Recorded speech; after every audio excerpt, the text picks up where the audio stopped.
फुलेवादी मूलभूत सिद्धांत एवं उनका प्रस्तुतिकरण। लेखक प्रोफेसर श्रावण देवरे। हम किसी भी आंदोलन पर चर्चा करते हैं तो सर्वप्रथम उस आंदोलन को खड़ा करने वाले व्यक्ति का उल्लेख करते हैं जिसके कारण उस विचारधारा को, आंदोलन को व्यक्तिगत नाम प्राप्त होते हैं।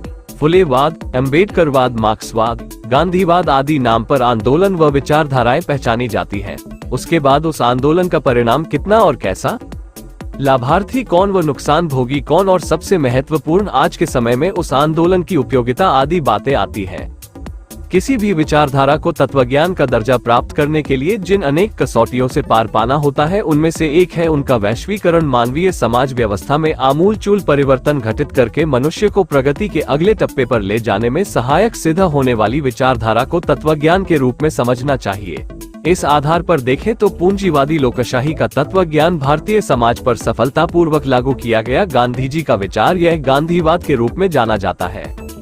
वर्ण जाति व्यवस्था के अंत का तर्कसंगत विचार सिद्धांत प्रस्तुत करके कुछ हद तक यशस्वी सिद्ध करने वाला फुले विचार फुलेवाद व अम्बेडकर विचार अम्बेडकरवाद के रूप में जाना जाता है।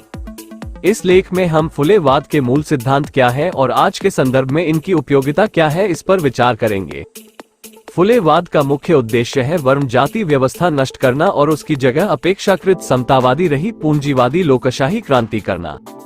उसके लिए उन्होंने कुछ मूलभूत सिद्धांत प्रस्तुत किया। उनका पहला मूलभूत सिद्धांत था बलि राजा के पतन के बाद भारतीय इतिहास ये ब्राह्मण गैर ब्राह्मण के बीच के संघर्ष का इतिहास है। जिस समय मार्क्स अपनी मार्क्सवादी तत्वज्ञान का पहला सिद्धांत प्रस्तुत कर रहे थे उसी समय तात्या साहेब ज्योतिबा फुले अपने फुलेवाद का पहला सिद्धांत प्रस्तुत कर रहे थे और उस पर अमल भी कर रहे थे। मार्क्सवाद का पहला सिद्धांत यह है कि प्राथमिक साम्यवादी समाज के पतन के बाद दुनिया का इतिहास वर्ग संघर्ष का इतिहास है।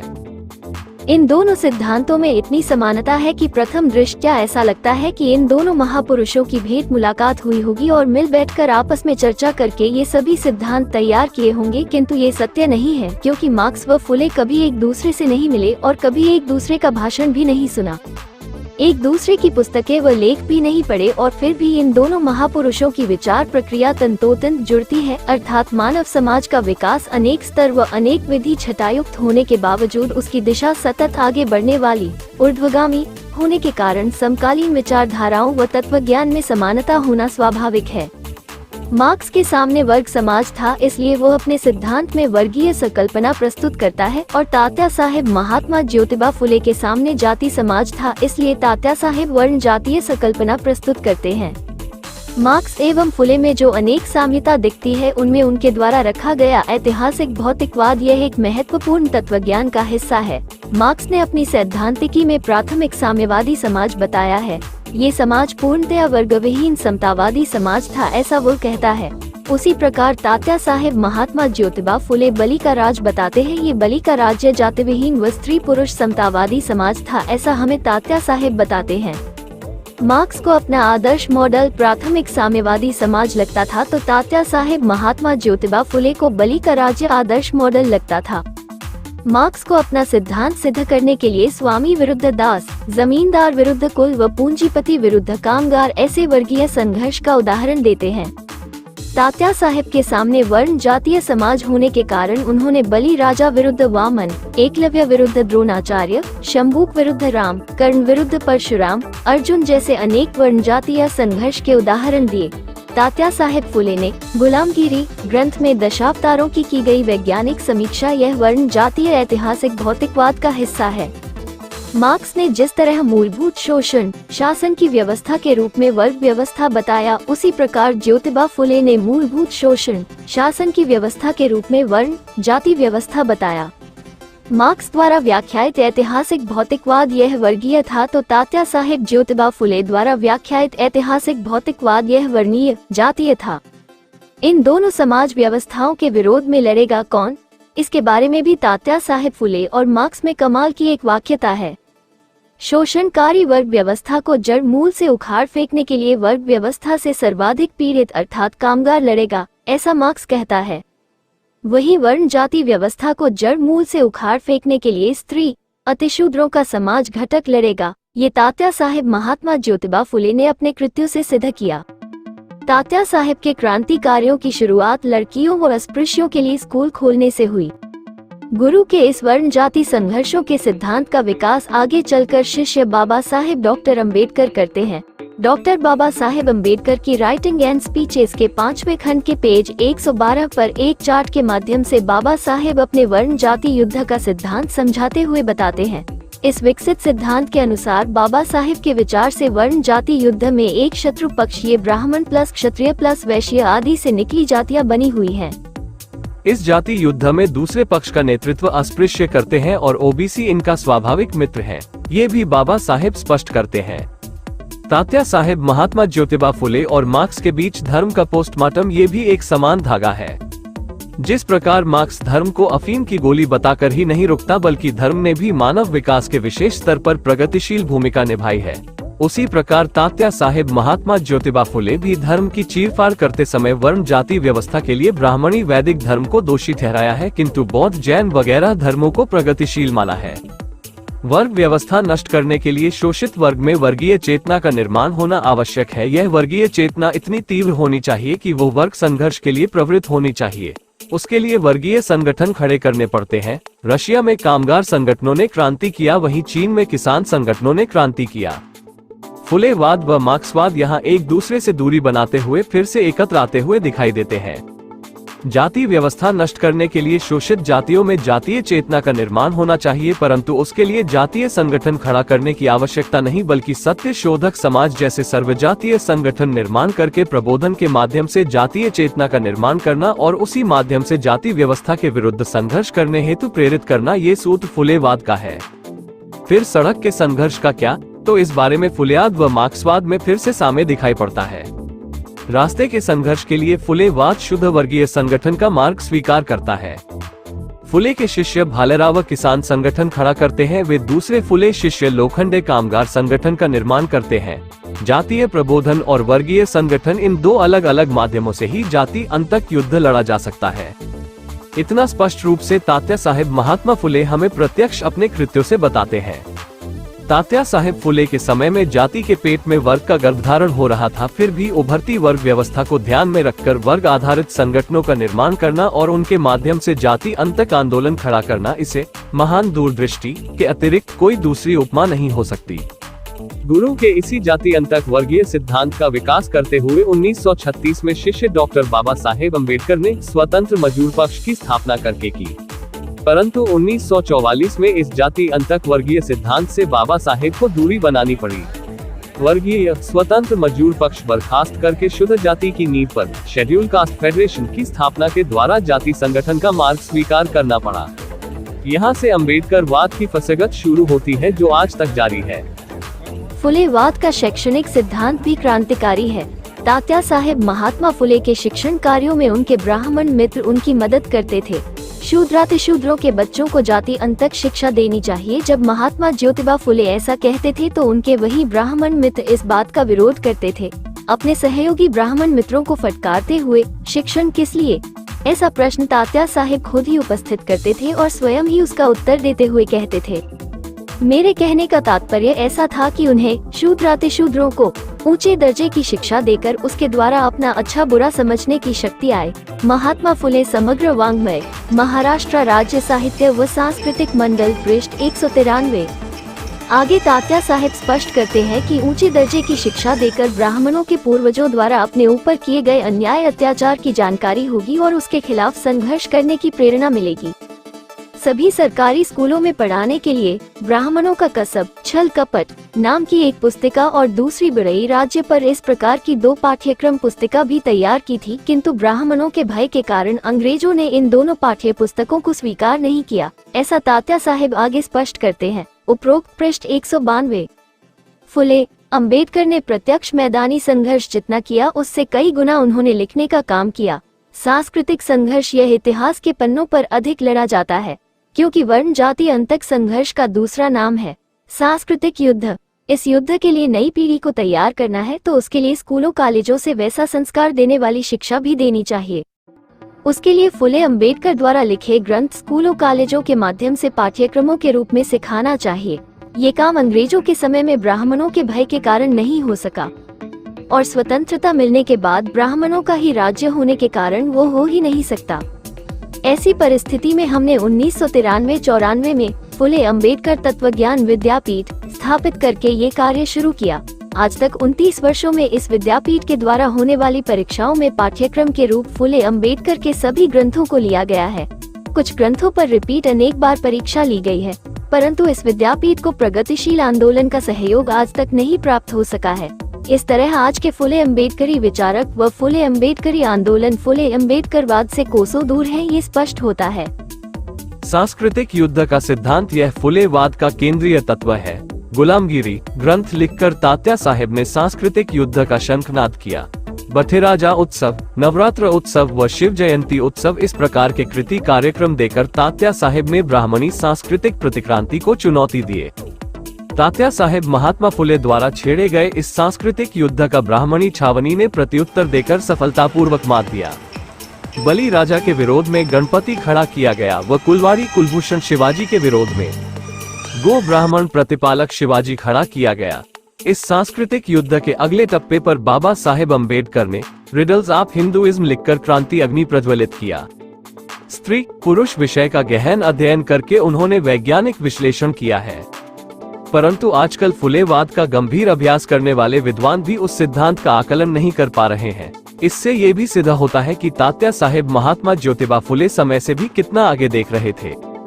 अक्सर सभी प्रगतिशील तत्वज्ञानी विचारक व अभ्यासक स्त्री पुरुष समानता की बात करते हैं, परंतु एकमेव तात्या साहेब महात्मा फुले लैंगिक समानता के मुद्दे को नकारते हैं और नई विवेचना प्रस्तुत करते हैं। ज्योतिराव गोविंद राव फूले उनमें से सभी प्राणियों में मानव प्राणी श्रेष्ठ है और उनमें स्त्री और पुरुष इस प्रकार का दो भेद है। ज्योतिराव इन दोनों में ज्यादा श्रेष्ठ स्त्री है। समग्र वाङ्मय उपरोक्त पृष्ठ 465 व 466 जाग फसा मोर्चा। विज्ञान भी इसी क्रांतिकारी सिद्धांत की पुष्टि करता है। स्त्री व पुरुष हर प्रकार के कार्य आपस बांट सकते हैं, आपस में काम की अदला बदली कर सकते हैं, किंतु प्रसूति वेदना ऐसी है कि पुरुष कितना भी प्रयास करे फिर भी वो प्रसूति वेदना में हिस्सेदार नहीं हो सकता। वह मरणातंक वेदना स्त्री को ही सहन करनी पड़ती है, इसलिए स्त्री श्रेष्ठ है। आगे के प्रश्नों का उत्तर देते हुए तात्या साहेब अनेक सबूत प्रस्तुत करते हुए सिद्ध करते हैं कि स्त्री पुरुष दोनों में स्त्री श्रेष्ठ है। गुरु के इसी क्रांतिकारी सिद्धांत का विकास करते हुए शिष्य बाबा साहेब अम्बेडकर ने हिंदू कोड बिल तैयार किया। एंटोनियो ग्राम्सी नाम का तत्वज्ञानी बुद्धिजीवी वर्ग के लिए बहुत कुछ कहता है। पूंजीपति वर्ग के वेतन पर न पलने वाले बुद्धिजीवी वर्ग का विकास होता है। श्रमिक वर्ग को भी क्रांति करने के लिए बुद्धिजीवी वर्ग की आवश्यकता होती है, ऐसा भी वो कहता है। शूद्रातिशूद्रों में बुद्धिजीवी वर्ग तैयार होने का सिद्धांत तात्या साहेब महात्मा ज्योतिबा फुले प्रतिपादित करते हैं। वे स्पष्ट रूप से कहते हैं कि बलिस्थान के संपूर्ण शूद्रातिशूद्रों सहित वीर, कुरई वगैरह सभी लोग विद्वान होकर विचार करने लायक हुए बिना और उन सभी लोगों को एकमत किए बिना राष्ट्र नेशन बन ही नहीं सकता। समग्र वाङ्मय उपरोक्त पृष्ठ 523। स्त्रियां व शूद्रातिशूद्रों की शिक्षा के लिए स्कूल, इन स्कूलों में जाति अंतर शिक्षण, शूद्र जाति के पंची, सरकारी विभागों में शूद्रों के लिए आरक्षण, स्त्री प्राधान्य आदि के लिए वे अत्यंत आग्रही थे। संपूर्ण जीवन ही उन्होंने इसके लिए संघर्ष किया। उसके पीछे उनका उद्देश्य ये था कि शूद्रातिशूद्रों की प्रत्येक जाति से बुद्धिजीवी वर्ग तैयार होना चाहिए। जाति अंतक शिक्षण लेकर तैयार हुआ यही बुद्धिजीवी वर्ग जाति अंतक क्रांति का नेतृत्व करेगा एवं जाति विहीन समतावादी एकमत देश नेशन का निर्माण करेगा, इसका उन्हें पूरा विश्वास था। तात्या साहेब महात्मा ज्योतिबा फुले द्वारा प्रतिपादित आरक्षण का सिद्धांत क्रांतिकारी है क्योंकि वह आक्रामक था। अभी आरक्षण का जो सिद्धांत संविधान के माध्यम से अमल में लाया जा रहा है वह बचावात्मक है। तात्या साहेब का आरक्षण का सिद्धांत बचावात्मक न होकर आक्रामक कैसे है वो आगे देखें। भट्ट ब्राह्मणों का संख्यानुपात कर्मचारियों की ज्यादा नियुक्ति होने के कारण भट्ट ब्राह्मणों को अनंत फायदे होते हैं, इसलिए शूद्र किसानों के बच्चे सरकारी पदों पर काम करने लायक होने तक ब्राह्मणों की उनकी संख्यानुपात से ज्यादा नियुक्ति न की जाए। बाकी बचे हुए सरकारी पद मुसलमान अथवा यूरोपियन लोगों को दिए बिना वे ब्राह्मण शूद्र किसानों की विद्या के आड़े आना नहीं छोड़ेंगे। समग्र वाङ्मय उपरोक्त पृष्ठ 331। भट्ट ब्राह्मणों के दासत्व से मुक्त होने के लिए क्या उपाय है?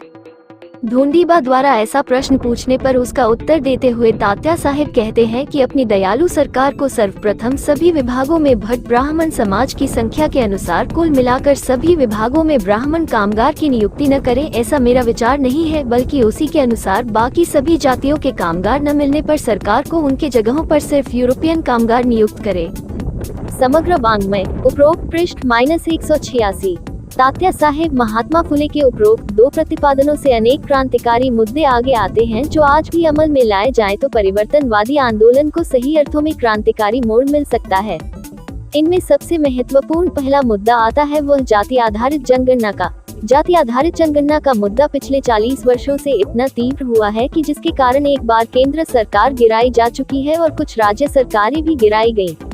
बिहार का उदाहरण अभी बिल्कुल ताज़ा है।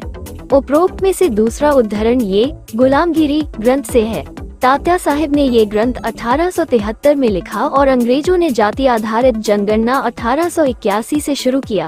इसका अर्थ यह स्पष्ट होता है कि ब्रिटिश शासक यूरोपियन महाप्रबोधन आंदोलन के वारिस थे और वे पूंजीवादी लोकशाही के समर्थक थे। इसलिए समाज सुधारक एवं समाज क्रांतिकारियों को देखने का उनका नजरिया उदारमतवादी व लोकशाहीवादी था। राजाराम मोहन राय जैसे समाज सुधारक व तात्या साहेब महात्मा ज्योतिबा फुले जैसे समाज क्रांतिकारी क्या लिखते हैं, क्या बोलते हैं, इस तरफ अंग्रेज गंभीरता पूर्वक देखते थे और उसी के अनुसार क्रियान्वयन भी करते थे। राजाराम मोहन राय ने सती प्रथा बंद करने की अपील की और ब्रिटिश सरकार ने तुरंत सती प्रथा बंदी का कानून ही बना दिया। तात्या साहेब ज्योतिबा फुले ने जाति आधारित जनगणना की बात की और ब्रिटिश शासकों ने उसका क्रियान्वयन शुरू कर दिया। उदारमतवादी ब्रिटिशों ने जाति आधारित जनगणना शुरू किया और स्वतंत्रता के बाद सत्ता में आते ही जाति व्यवस्था समर्थक सामंतवादी ब्राह्मणों ने जाति आधारित जनगणना बंद कर दिया। इसी पर जाति अंत के संदर्भ में जाति आधारित जनगणना का क्रांतिकारकत्व ध्यान में आना चाहिए। जाति अंतक दृष्टि से आज क्रांतिकारक जाति आधारित जनगणना का मुद्दा सर्वप्रथम तात्या साहेब महात्मा ज्योतिबा फुले ने रखा। इस पर उनकी तत्वज्ञानी के रूप में दूरदर्शिता को समझने की जरूरत है। जाति आधारित जनगणना करने के बाद उसमें से ब्राह्मण जाति की जनसंख्या निकालना और उनकी लोक संख्या के अनुपात में ब्राह्मणों को सरकारी नौकरियों में आरक्षण देना चाहिए, ऐसा स्पष्ट रूप से तात्या साहेब कहते हैं। ब्राह्मणों को उनकी जनसंख्या के अनुपात में आरक्षण देने का ये सिद्धांत वास्तव में क्रांतिकारक है। यदि सर्वप्रथम ब्राह्मणों को आरक्षण दिया गया होता तो ब्राह्मण आरक्षण पर दलित विरुद्ध सवर्ण इस प्रकार का ध्रुवीकरण करने में सफल नहीं हो पाए होते और देश में जो असंख्य जातीय दंगे हुए वह हुए ही नहीं होते। ब्राह्मणों को सर्वप्रथम आरक्षण देने के कारण भारतीय समाज का ध्रुवीकरण ब्राह्मण विरुद्ध ब्राह्मणेतर ऐसा हुआ होता और जाति अंत के लिए ये ध्रुवीकरण क्रांतिकारक साबित होता। ब्राह्मण व ब्राह्मणेतर ध्रुवीकरण के कारण ब्राह्मणों का ब्राह्मणेतर समाज पर सांस्कृतिक एवं धार्मिक प्रभाव कम हुआ होता एवं ब्राह्मणेतरों का अब्राह्मणीकरण करना आसान हुआ होता। इसलिए जाति अंतक दृष्टि से ब्राह्मणों को सर्वप्रथम आरक्षण तात्या साहेब महात्मा फुले का ये सिद्धांत क्रांतिकारी सिद्ध होता है। एक क्रांतिकारी तत्वज्ञानी के रूप में तात्या साहेब महात्मा ज्योतिबा फुले की दूरदर्शिता इससे ध्यान में आती है। तात्या साहेब महात्मा फुले के उपरोक्त उद्धरण से और एक महत्वपूर्ण मुद्दा सामने आता है। शूद्रातिशूद्र जातियों को भी उनकी जनसंख्या के अनुपात में आरक्षण देना चाहिए, ऐसा तात्या साहेब का आग्रह है। परंतु उस काल में शूद्रातिशूद्र जातियों में शिक्षा का स्तर कम होने के कारण जनसंख्या के अनुपात में शूद्रातिशूद्र जातियों से लायक उम्मीदवार नहीं मिल पाएंगे। इसकी पूरी जानकारी तात्या साहेब महात्मा फुले को थी, इसीलिए वे स्पष्ट कहते हैं कि शूद्रातिशूद्रों में से लायक उम्मीदवार मिलने तक उनके हिस्से के सरकारी पदों पर मुसलमानों अथवा अंग्रेजों को नियुक्त करें, परंतु वे जगह ब्राह्मणों को कतई न दे। ऐसा कहने के पीछे तात्या साहेब का क्या उद्देश्य था? नौकरशाही का संपूर्ण रूप से अब्राह्मणीकरण करना यही मुख्य उद्देश्य था। ब्रिटिश भारत व स्वतंत्र भारत की नौकरशाही में ब्राह्मणों का अनुपात 90% से भी अधिक रहा है, ऐसा मंडल आयोग की रिपोर्ट कहती है। ब्राह्मणीकरण से ओतप्रोत भरी हुई नौकरशाही ने प्रगतिशील एवं जाति अंतक कानूनों का क्रियान्वयन प्रामाणिक रूप से कभी होने ही नहीं दिया। गुरु रहे तात्या साहेब के यही सिद्धांत उनके शिष्य बाबा साहेब अम्बेडकर हमें और अधिक स्पष्ट करके बताते हुए कहते हैं, Whether the principle of equal justice is effective or not must necessarily depend upon the in-character of the civil services who must be left to administer the principle. If the civil services is by reason of its class bias the friend of the established order and the enemy of the new order can never come into being.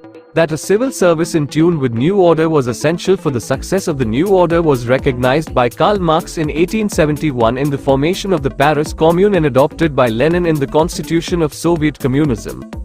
Dr. Baba Saheb Ambedkar, Writing and Speeches, Volume 5, page 104. Baba Saheb Ambedkar आगे अनेक उदाहरण देकर सिद्ध करते हैं कि भारत की नौकरशाही दिल्ली से गली तक पूर्ण रूप से उच्च जातीय अर्थात ब्राह्मणी है। ब्राह्मणों को उनकी जनसंख्या के अनुसार प्रथम आरक्षण, ये तात्या साहेब महात्मा ज्योतिबा फुले का क्रांतिकारी सिद्धांत बाबा साहेब ने कॉमरेड लेनिन की तरह संविधान में स्वीकार किया होता तो कदाचित नौकरशाही का पूर्ण रूप से अब्राह्मणीकरण हो गया होता और आज भारत में पेशवाई का पुनरागमन दिखाई न पड़ता। ब्राह्मणों को उनकी जनसंख्या के अनुपात में प्रथम आरक्षण, इस सिद्धांत की चर्चा एक प्रसंग से घटित होती है और वह प्रसंग भी एक अलग प्रकार के सिद्धांत को जन्म देकर जाता है। ब्राह्मणों की सार्वजनिक सभा की तरफ से ब्रिटिश सत्ताधारियों के पास एक अर्जी भेजी जाती है।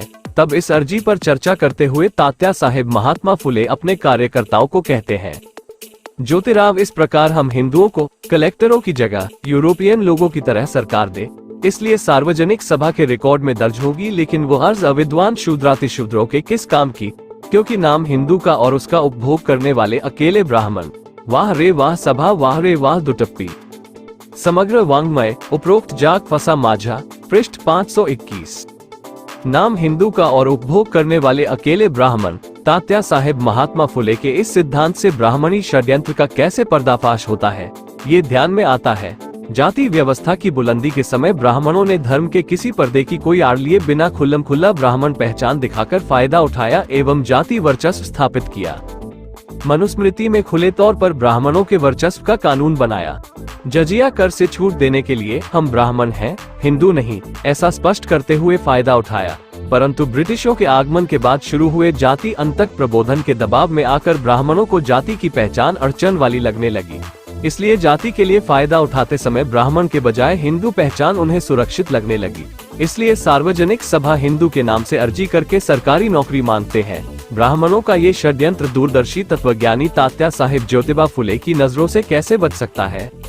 हिंदू नाम से कोई भी फायदा होने वाला होगा तो वो सिर्फ ब्राह्मणों का होगा, किंतु हिंदू नाम से कुछ नुकसान होने वाला होगा तो वो शूद्राति शूद्रों का होगा। ऐसी व्यवस्था ब्राह्मणों ने की हुई है। धर्म के नाम पर दंगे हुए तो उसमें दोनों धर्मों के शूद्राति शूद्र ही मारे जाते हैं और उन्हीं के ऊपर अपराध के मुकदमे दर्ज करके शूद्रों का ही जीवन बर्बाद किया जाता है। धर्म के नाम पर बाबरी मस्जिद गिराने के बाद देश भर में सांप्रदायिक दंगे हुए, जिससे संघ भाजपा के ब्राह्मणों को देश की सत्ता मिली, परंतु तभी से दलित प्लस ओबीसी का आरक्षण खतरे में आ गया है। हिंदू नाम से फायदा हुआ तब भी और नुकसान हुआ तब भी, हर हाल में शूद्राति शूद्रों का ही सत्यानाश होता है। यह अनेक बार सिद्ध हो चुका है। इस बारे में चर्चा करते समय तात्या साहेब महात्मा फुले ने हिंदू शब्द ज्यादा नहीं आने दिया, वे खुलकर जाति का नाम लेकर ही विश्लेषण करते हैं। तात्या साहेब महात्मा ज्योतिबा फुले को प्रबोधन के स्तर पर इस देश में जातीय ध्रुवीकरण चाहिए था, क्योंकि धार्मिक ध्रुवीकरण से ब्राह्मणी व्यवस्था मजबूत होती है, यह उन्होंने अच्छी तरह जान लिया था। उसी में आगे चलकर ब्राह्मणेतर आंदोलन का उभार हुआ एवं राजनीतिक पक्ष भी स्थापित हुआ। यही ट्रेंड आगे चालू रहा होता तो तमिलनाडु से पहले महाराष्ट्र में अब्राह्मणी क्रांति हो गई होती, किंतु मूर्ख मराठा नेताओं की सत्तालोलुपता के कारण ये जातीय ध्रुवीकरण गांधी नाम के ब्राह्मणवाद के शरणागत हो गया एवं तात्या साहेब महात्मा ज्योतिबा फुले का बलि राज्य का स्वप्न मराठा नेताओं ने बेच खाया।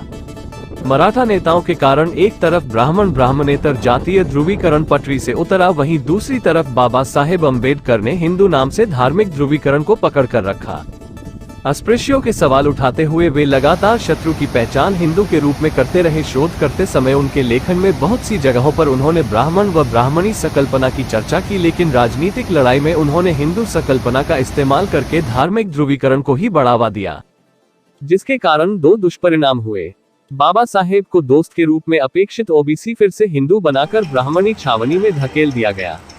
दूसरा दुष्परिणाम ये हुआ कि उसी समय स्थापित राष्ट्रीय स्वयंसेवक संघ का हिंदू संगठन का काम आसान हो गया। लेकिन इसी समय में तमिलनाडु में इसकी उल्टी सुलटी घटनाएं हो रही थी।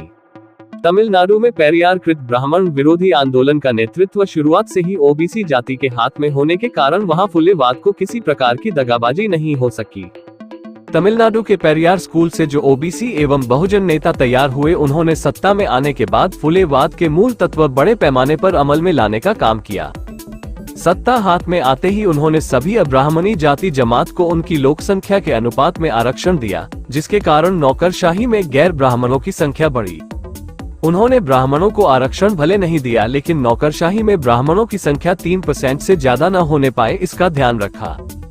ब्राह्मणों की संख्या 3% से ज्यादा न होने पाए, इसलिए उन्होंने संघ भाजपा की केंद्र सरकार द्वारा बनाया गया EWS का 10% आरक्षण का कानून तमिलनाडु में लागू नहीं किया, क्योंकि 10% उच्च जातीय आरक्षण का फायदा उठाते हुए तमिलनाडु के ब्राह्मण नौकरशाही में अपना परसेंटेज बढ़ा सकते हैं। इसका दुष्प्रभाव तमिलनाडु में OBC के नेतृत्व में हुई अब्राह्मणी क्रांति पर पड़ सकता है। इसीलिए तमिलनाडु के अब्राह्मणी शासन ने संघ भाजपा की केंद्र सरकार के 10% EWS आरक्षण कानून को लागू करने से इनकार कर दिया। तमिलनाडु की अब्राह्मणी द्रविड़ आंदोलन ने कड़ाई से धार्मिक ध्रुवीकरण को नकारा है। उन्होंने धर्मांतरण आदि मुद्दों को कभी बढ़ावा नहीं दिया।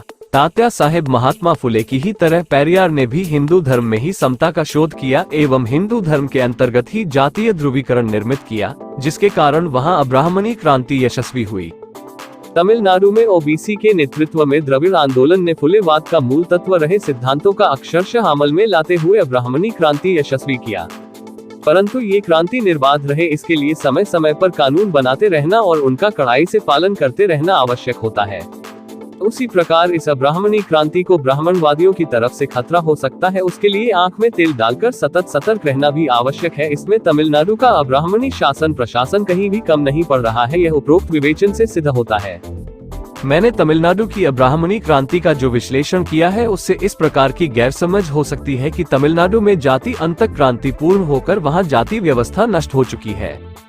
कोई ऐसी गलतफहमी न पाले। तमिलनाडु को छोड़कर अन्य राज्यों में ब्राह्मणी छावनी जिस उन्माद के साथ सत्ता में आने जैसा व्यवहार कर रहे हैं, वो देखते हुए तमिलनाडु में ब्राह्मणी छावनी पराभूत एवं अत्यंत मानहानि का जीवन जी रही है।